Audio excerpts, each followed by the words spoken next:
So we started on a massive high and ended up being an absolute extreme low. But we'll get into that soon. We attended the PlusFourFour Show down towards Chippenham on the way to Bristol. Being the Polo's first show, we wanted to stand out from the crowd. So the quick detail come out and even Bailey got his hands dirty. Time to have a walk around and see what was showing on the lawn today. The team done amazing. Them trophies given out were absolutely epic. And that airbag one at the end, oh my god. Nothing but love for the Polo gang, but even mine managed to draw a little crowd. After having the best day in the sunshine with my son, we left, and with me being me, I had to leave a little bit of a mark.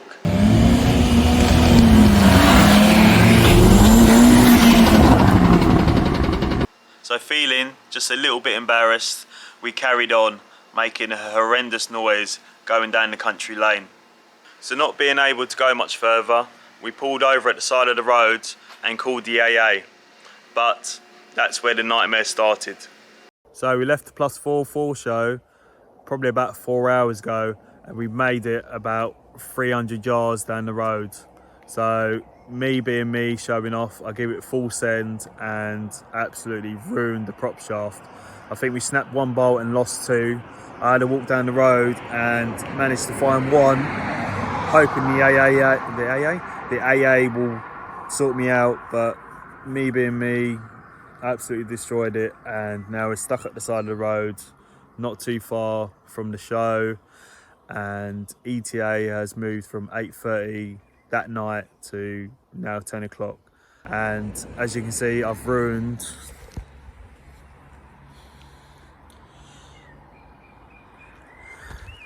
everything trying to get this car back on the road. So yeah, we just have to wait for recovery, and hopefully I'll get home by midnight.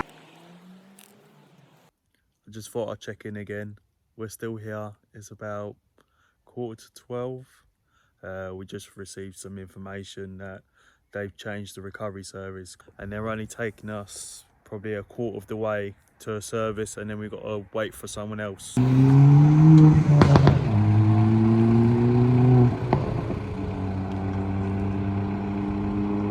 So the time now is 1:30, and we have not got home, as you can see.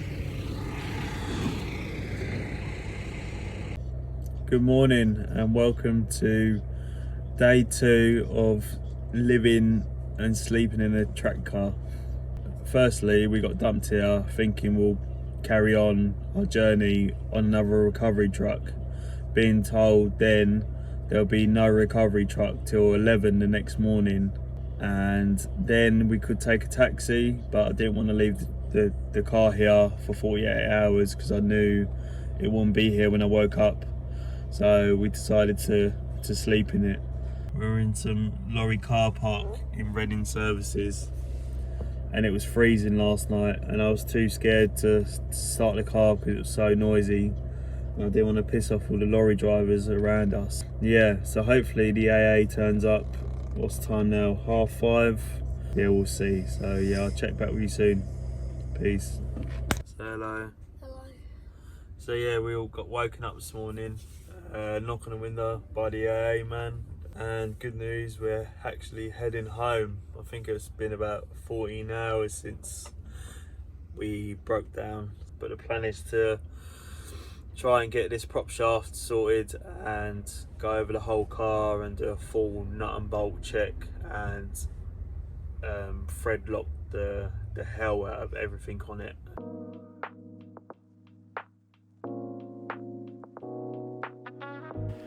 There's been a little bit of progress up to now, but as you can see, the Polo is now back on axle stands.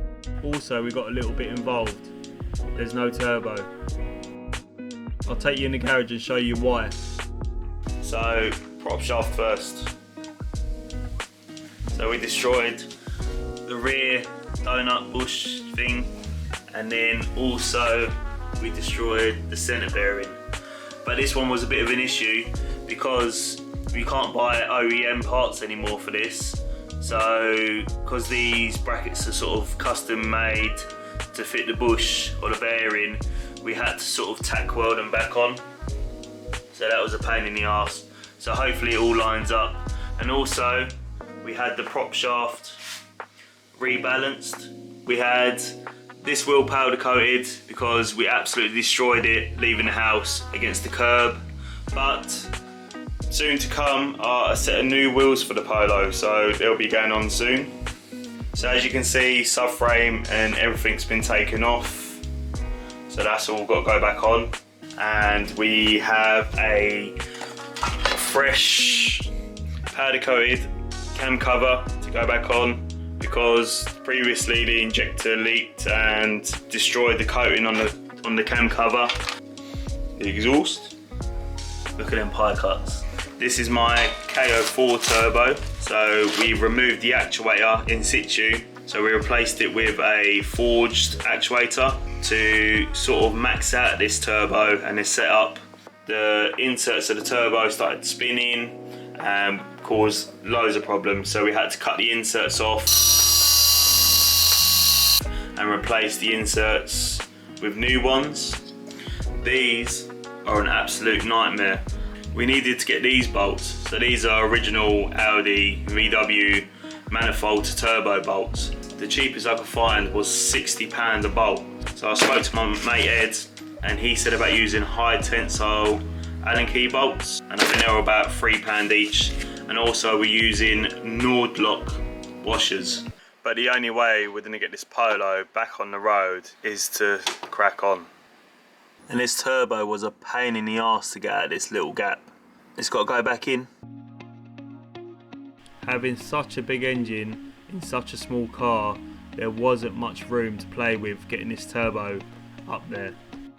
With a huff and a puff and a little jiggle, we managed to squeeze the turbo into that little space.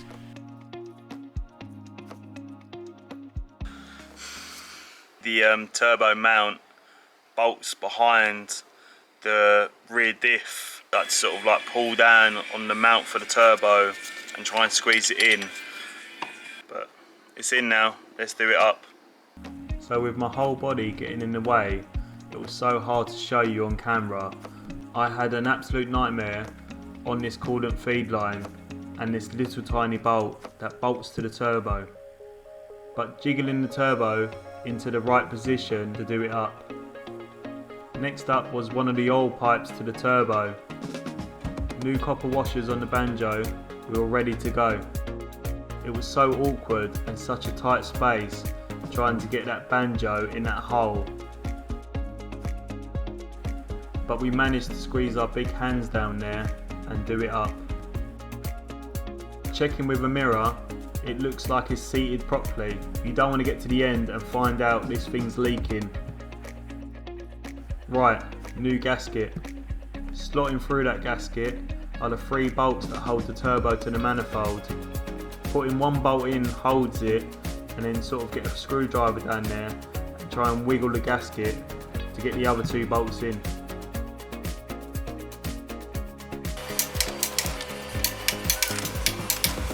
And then it's back under the car to fit the oil drain pipe. A new gasket going in. I'm sure you're going to see a lot of thread lock in this video.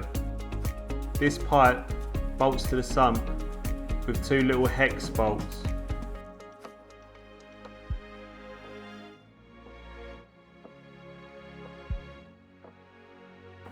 A bit more thread lock on that bolt that tightens the pipe to the block. Now for the turbo coolant pipe.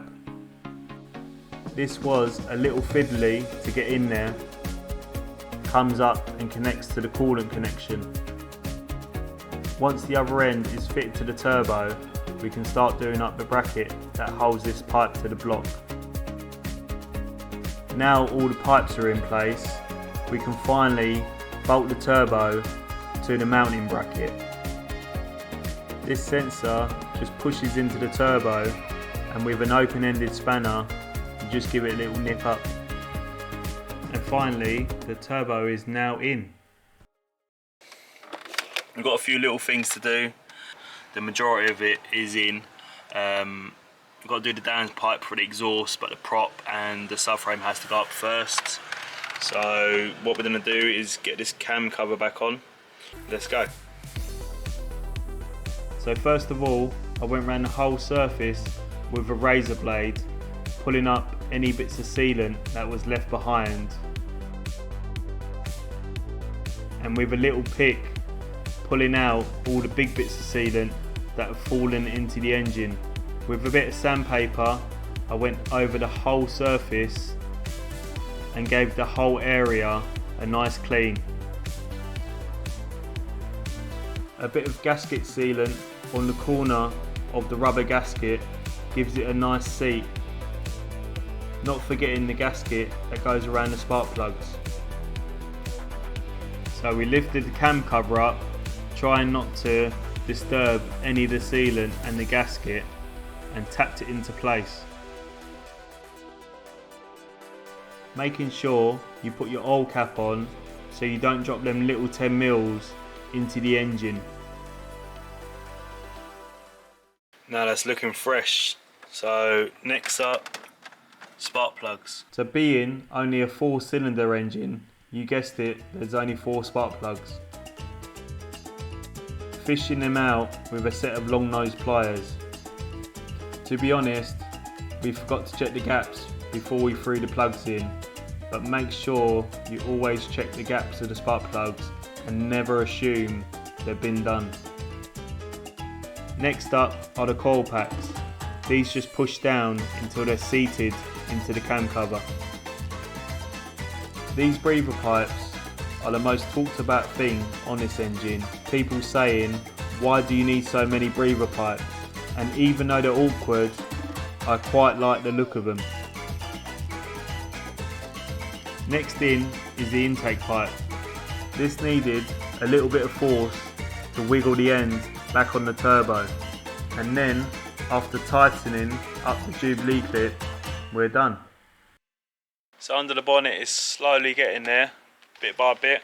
So turbo's in now and all bolted up, cam cover on and all sealed. So next up we got vac hoses, boost hoses, and also fit the forged blow off diverter valve. So let's get on. Always fitting this boost solenoid, I never know which way the pipes are meant to go, so a quick diagram off Google, making sure we put them on in the correct position. Tightened by a few little Jubilee clips. Next up, we fitted the hot side intercooler pipe onto the turbo. Also making sure that Jubilee clip is tight and it ain't coming off. Then we fitted the forged diverter valve. It was a little awkward to get it in with all them breather hoses in the way, and connected the hose that runs to the boost pipe and also fitted the diverter valve onto the intake pipe. We used these little clamps just to tidy up all the breather hoses. Give myself a little pat on the back and a job well done. So there's a few things to do on it. We've got the expansion bottle, and also underneath we've got the subframe, the exhaust and the prop shaft to fit. I just got to head out and pick up my son from basketball for a little bit. Hopefully I can get back under here tonight and carry on. If not, it might be a new day, so we'll see when we come back.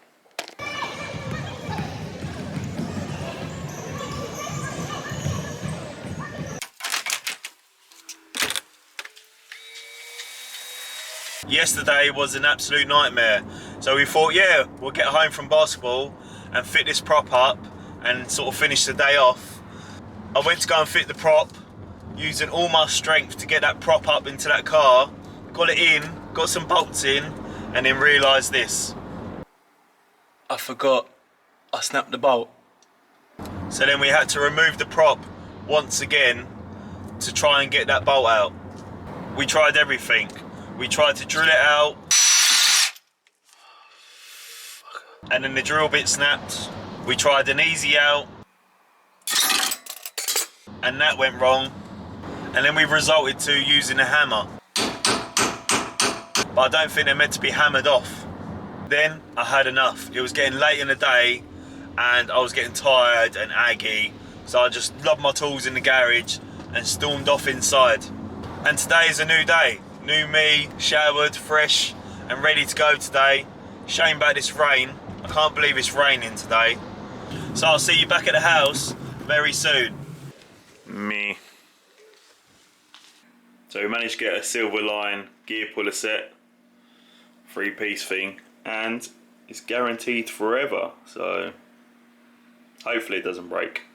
So trying to get this 3-piece puller set onto this flange was a little awkward, but once we got it on, with a few turns of a ratchet, it pulled it off. We've got the flange off, so let's try and get this bolt out. Fingers crossed. A little punch just to centre the drill as we drilled out a hole, and then we wound in an easy out, and using an impact gun we managed to get this thing free.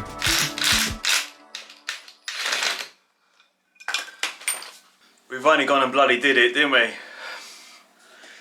Oh, so glad. It's the best feeling in the world. I think even better than winning a lottery or something, to be honest. Speaking of lotteries, how about entering a little competition? We're giving away this 34-piece 10 tools 3/8 ratchet set, and it comes with everything you need to start your own project. So I guess you're wondering what you need to do to enter. So number 1, you need to leave a comment on this video, and number 2, make sure you give this video a thumbs up, and of course number 3, you need to make sure you're subscribed to my channel, and finally you need to make sure you're following me on Instagram. Doing them 4 things will enter you into the draw for this competition. How it's going to work, I'm going to pick a random comment from this video. So good luck. Using the marks I made, making sure this flange went back to the correct position, we gave it a few taps with the hammer just to seat it. Plenty of thread lock on this nut to make sure it doesn't come undone. And a few duggas with the impact gun, it is now tight. With what strength I had left, we bench pressed this prop into position. Firstly, putting a couple of bolts into the front diff, and once again getting this thread lock back out. Moving down to the back of the car like a seal, we got a few bolts into the rear diff. But as always, we managed. Getting a few fixings on this centre bearing, we finally got the prop up. Right, now it's time to make sure this prop doesn't come loose. Impact gun out.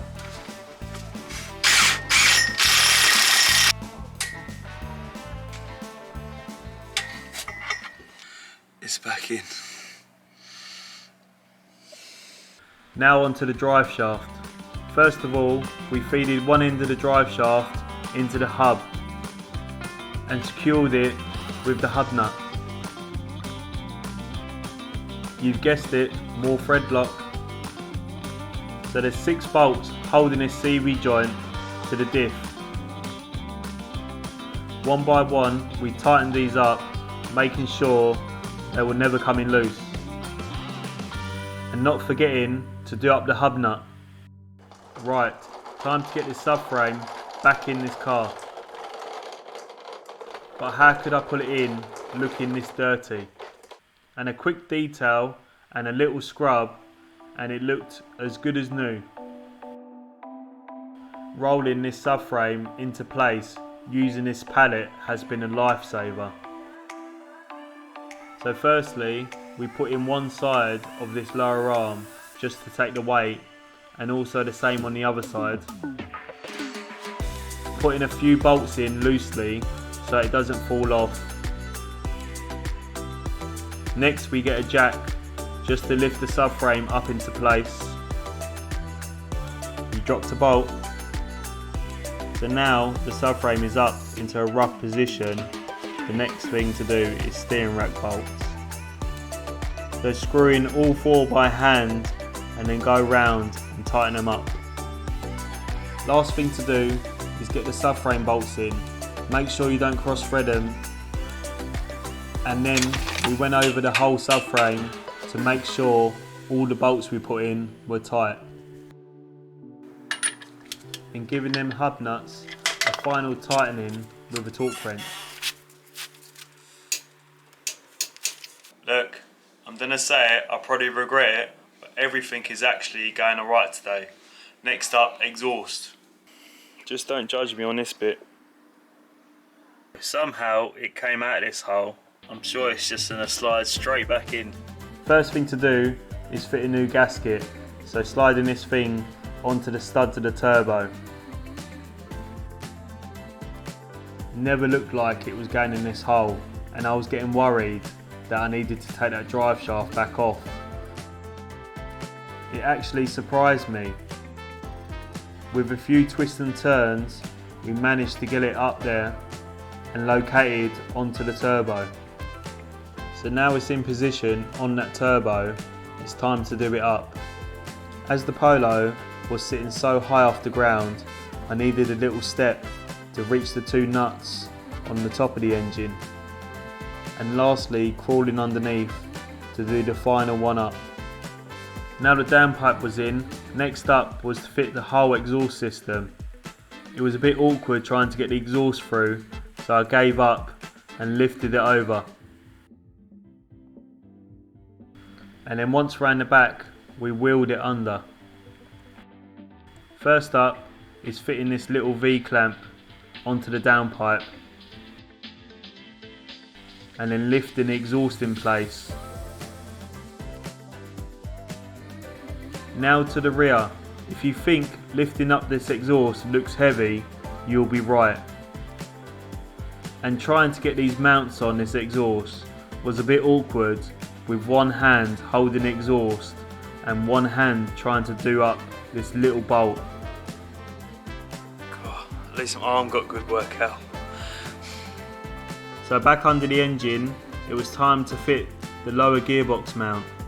This is held on by 2 bolts that go into the gearbox and 1 long bolt that bolts in from the rear. So we used the jack to tilt the engine back while we did it up.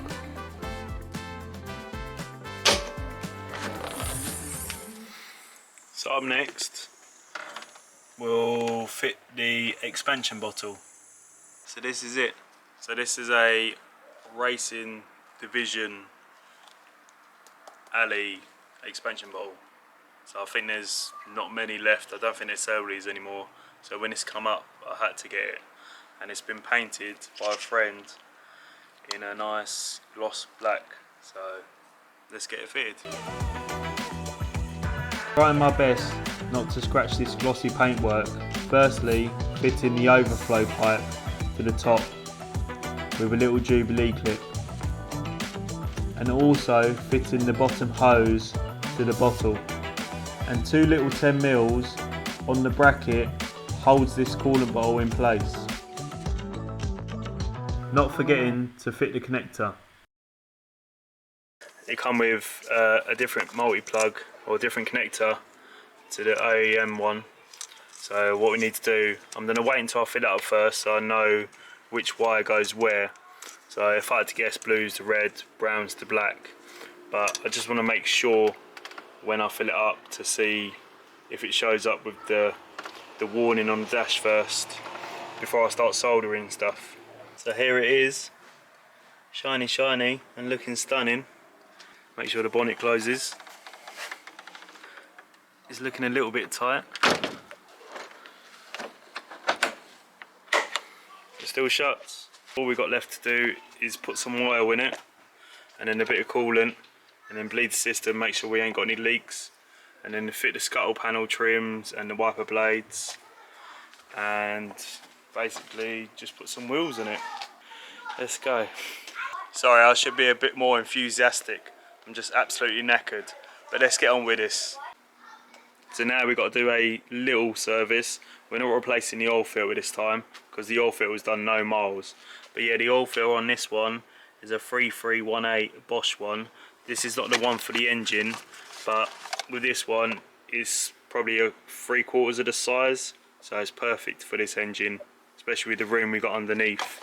And then the oil, we're just using 5W30 triple QX from Euro Car Parts, cheap and cheerful, just to get some oil in it for now, and then we'll do a proper service, run it in a little bit and then do a proper service later on. Hoping I don't spill this oil everywhere. Check the level, fit the oil cap, and job done. So the coolant we're using today ain't Eco Screen Wash, it's basically Drive Tech antifreeze and summer coolant. This is just a 50-50 mix in the only bottle I had. The other annoying thing that I didn't think through was there's no gauge for minimum and maximum, and also I can't see through it to see where the water level is. So my best bet is to go above the sensor and below this pipe, somewhere in the middle. So this bit always makes me nervous, the first start, not knowing if you've done everything up or there's anything leaking, and yeah, so we're just going to get the battery on and go for it. Just got to locate the keys first. Put something down and I never can find anything. Just where I left them. With the fuel pump disconnected, and once I got my hand on the key, we cranked the engine just to get oil pressure. So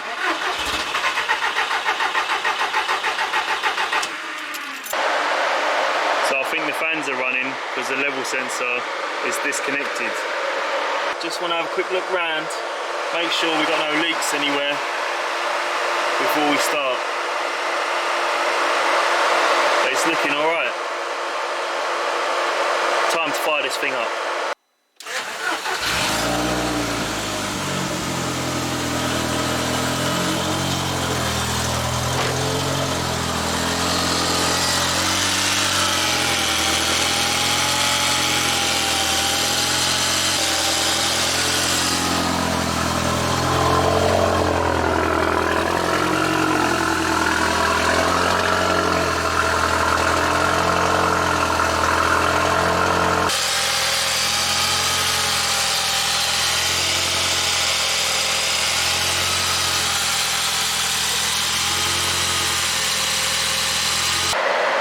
And I can't see any leaks down there. It might be just residue from where I changed the turbo and a bit of WD and everything else that I used down there.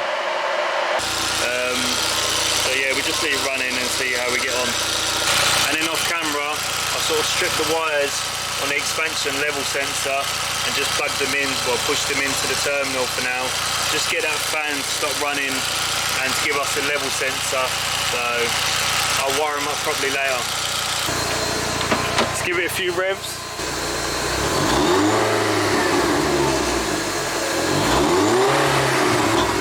We've done it. It's only taken 2 days, but it's running and hopefully we have no more problems. So yeah, I'm absolutely over the moon with it. So it's been a little while coming, but finally we get these wheels back on this car and get this Polo back on the floor.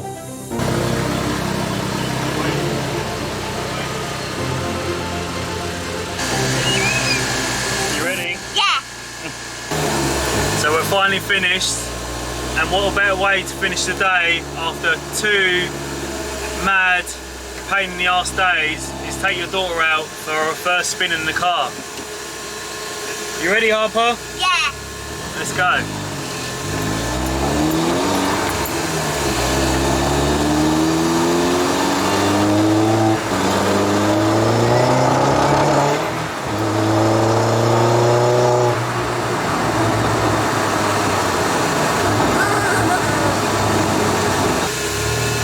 So tell me your best bits about the car. I like how fast it goes.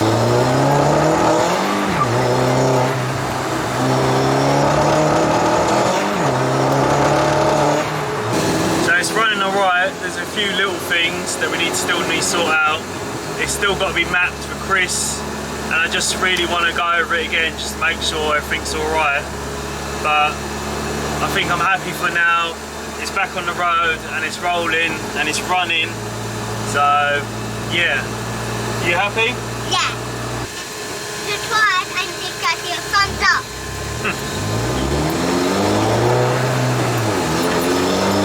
Bye, baby.